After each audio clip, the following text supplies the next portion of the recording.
कबीर साहब समझा रहे हैं वाणी में, हम ना मरिब मरिब संसारा, हमको मिला जियावन हारा। कबीर साहब कह रहे हैं अब मेरी मौत नहीं हो सकती, मैं मर ही नहीं सकता कभी। क्यों?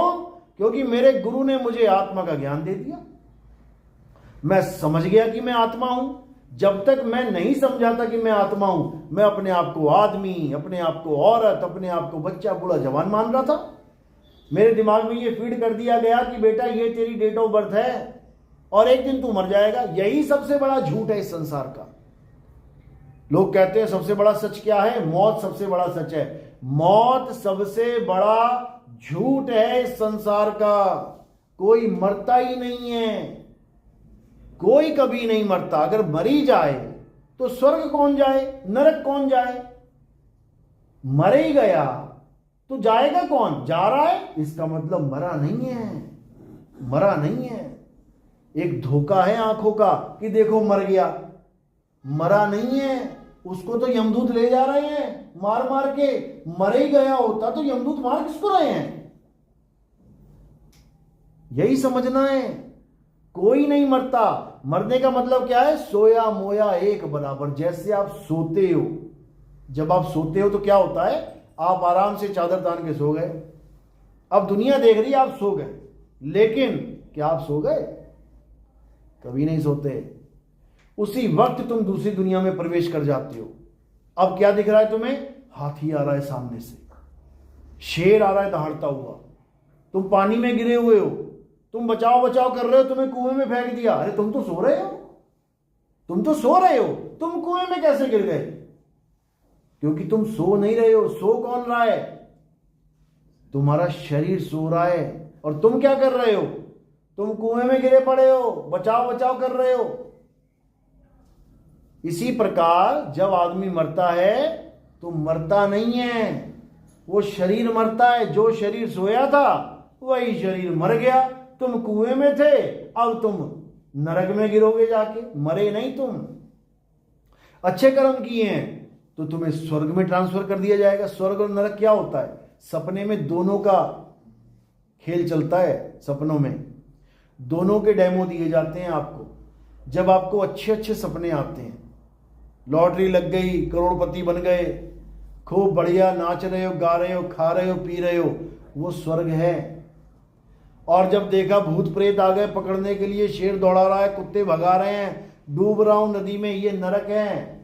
और इन दोनों का ही अनुभव करवाया जाता है मरने के बाद। आपको वहीं जाना है आपने वापस घूम के। उसको सूक्ष्म जगत कहते हैं, उसको सूक्ष्म सृष्टि कहते हैं। वहां कौन जाता है? सूक्ष्म शरीर जाता है। आपकी इस बॉडी के अंदर एक और शरीर है जिसको सूक्ष्म शरीर कहते हैं। उस शरीर को कौन पकड़ के ले जाते हैं? यमदूत पकड़ के ले जाते हैं। इस वाले को हाथ नहीं लगाते, ये तो पड़ा हुआ है, इसको वो छुएंगे भी नहीं। ये तो जला दो, दफना दो, कोई फर्क नहीं पड़ता। लेकिन जो सूक्ष्म शरीर है उसको पकड़ के लेके जाएंगे और हालत खराब कर देंगे उसकी। और ये मत सोचना कि उसको मारेंगे तो हमें क्या पता लगेगा। सपने में जब शेर पीछे पड़ता है या तुम्हें कोई मारता है, तुम हड़बड़ा के जब उठते हो तो कहते हो शुक्र है वो सपना था।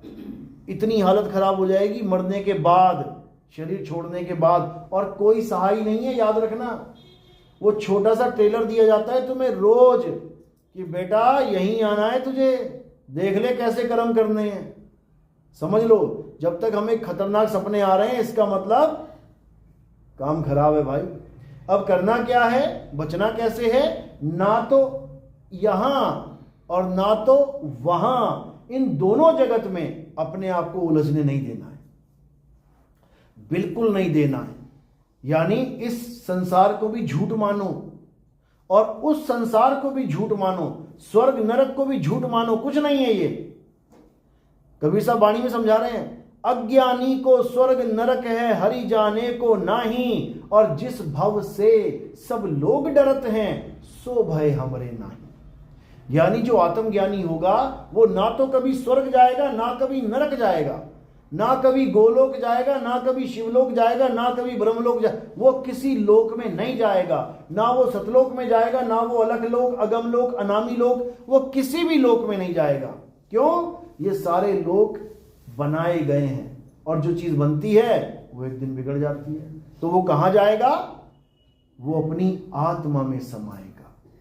वो ना इस शरीर में रहेगा ना वो सूक्ष्म शरीर में रहेगा, वो दोनों को खत्म करके अपने आत्म स्वरूप में रहेगा, क्योंकि वो दोनों जगत इसी मन के बनाए हुए हैं। याद रखो, मन तुम्हें इस काया में भी भरमाता है, मन तुम्हें उस काया में भी भरमाता है। अब तुमने क्या कर दिया? मन को ही मार दिया। जब मन को मार दिया तो दोनों में से एक भी काया नहीं बचेगी, क्योंकि बनाने वाला ही खत्म हो गया। इसीलिए साहिब ने कहा मन को मार गगन चढ़ जाई। गगन चढ़ जाई का मतलब क्या है? मुसलमानों को पूछो खुदा कहां रहता है, क्या बोलेंगे? कहेंगे 7वें आसमान पे रहता है, गगन में ही है वो। लेकिन गलती से वो इसको आसमान समझ रहे हैं कि पहला आसमान है, फिर दूसरा आसमान है, तीसरा आसमान है, 7वें आसमान पे खुदा बैठा है। अरे भाई, एक आसमान तो तुमने रॉकेट से क्लियर कर ही लिया ना, तो ऐसा रॉकेट बना दो कि 7वें आसमान पे चला जाए, मिलाओ अपने खुदा से। क्यों नहीं मिलाते? क्योंकि वहां वो खुदा है ही नहीं। 7वां आसमान क्या है?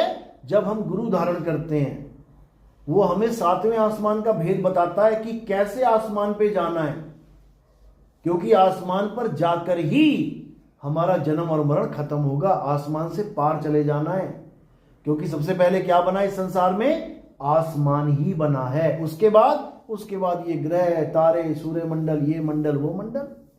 तो शुरुआत कहां से है? आसमान से। उसी के ऊपर जाके बैठना है, वहीं खुदा मिलेगा। तो ये सब भेद की बातें हैं, जब गुरु धारण करते हैं तब हमें समझ में आती है। तो गुरु का रोल क्या होता है आपके जीवन में? गुरु का रोल होता है कि अगर आप हिंदू हैं और राम राम जप रहे हैं, श्याम श्याम जप रहे हैं, वाहे कुछ भी कर रहे हैं, उसको छुड़वा दे, छोड़ इसको। गुरु का रोल क्या है? अगर कोई मुसलमान आ रहा है और कह रहा है मैं नमाजें पढ़ रहा हूं, मैं अल्लाह अल्लाह जप रहा हूं, तो गुरु छुड़वा देगा, छोड़ दे इसको। अगर कोई सिख आता है, कहता है मैं वाहिगुरु वाहिगुरु जप रहा हूं, तो अगर सच्चा गुरु होगा वो कहेगा छोड़ दे इसको। अगर कोई ईसाई आता है, कहता है मैं हालेलुया जप रहा हूं, मैं प्रेयर कर रहा हूं, वो क्या कहेगा? छोड़ दे इसको। यानी हिंदू से राम छुड़वा देगा, मुसलमान से अल्लाह, सिख से वाहिगुरु छुड़वा देगा, ईसाई से उसका जीसस गॉड छुड़वा देगा बिल्कुल। और करवाएगा क्या? जिसको तुम अल्लाह कह रहे हो, जिसको तुम राम कह रहे हो, जिसको तुम वाहिगुरु कह रहे हो, जिसको तुम गॉड कह रहे हो, उस तत्व का ज्ञान करवाएगा। तत्व का ज्ञान करवाएगा, वो कभी नाम का ज्ञान नहीं देगा तुम्हें। तुम्हारे जीवन में नाम देने वाले गुरु आ रहे हैं, इसीलिए दिक्कत है। जिस दिन तत्व का ज्ञान देने वाला गुरु आ जाएगा, सारी प्रॉब्लम खत्म।